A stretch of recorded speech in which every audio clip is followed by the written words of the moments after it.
Haleluya, Shalom. Puji syukur kiranya kita semua tetap dalam pemeliharaan Tuhan ya. Pada renungan singkat kali ini, kita akan mendengarkan tema yaitu Gembala Baik. Untuk renungan kali ini, bisa kita baca dalam kitab Mazmur pasal yang ke-23, ayat yang ke-1 sampai yang ke-6. Ia membaringkan aku di padang yang berumput hijau. Ia membimbing aku ke air yang tenang. Mazmur 23 ayat yang kedua. Setiap kali kita membaca Mazmur ini, kita merasakan betapa besar kasih, perhatian, dan kebaikan Tuhan dalam kehidupan kita. Kita tahu Daud sebelum menjadi raja adalah seorang gembala. Melalui pengalaman pribadinya, dia dapat berbicara banyak soal gembala. Daud berkata, "Tuhan adalah gembalaku." Kita bisa baca dalam ayat yang pertama. Ayat tersebut ditegaskan kembali oleh Tuhan Yesus sendiri ketika dia berada di bumi.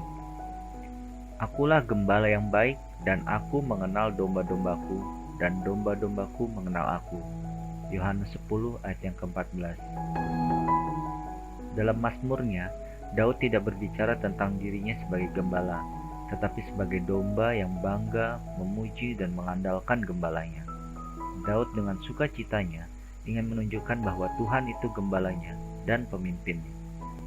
Dengan latar belakang pengalaman sebagai seorang gembala, maka Daud dapat merasakan dan memahami betapa domba-domba sangat bergantung penuh kepada gembalanya. Hidup mati domba-domba sangat bergantung penuh kepada siapa dan seperti apa gembalanya. Untuk bacaan dalam Yohanes pasal yang ke-10 ayat yang ke-12 sampai ke-13.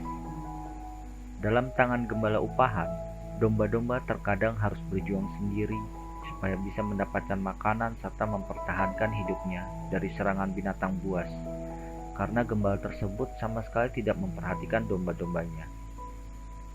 Sebaliknya, dalam pemeliharaan gembala yang baik, domba-domba akan merasa aman dan terpuaskan karena senantiasa dijaga, dipelihara, dan dituntun ke padang rumput dan juga air yang tenang.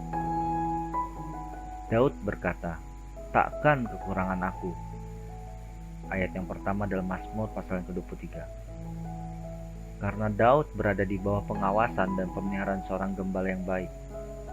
Sebagai anak-anak Tuhan, kita patut bersyukur karena memiliki gembala yang baik, yaitu Yesus.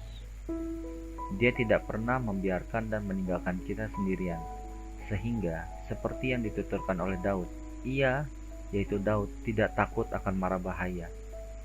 Dalam bacaan Mazmur pasal yang ke-23 ayat yang ke-4.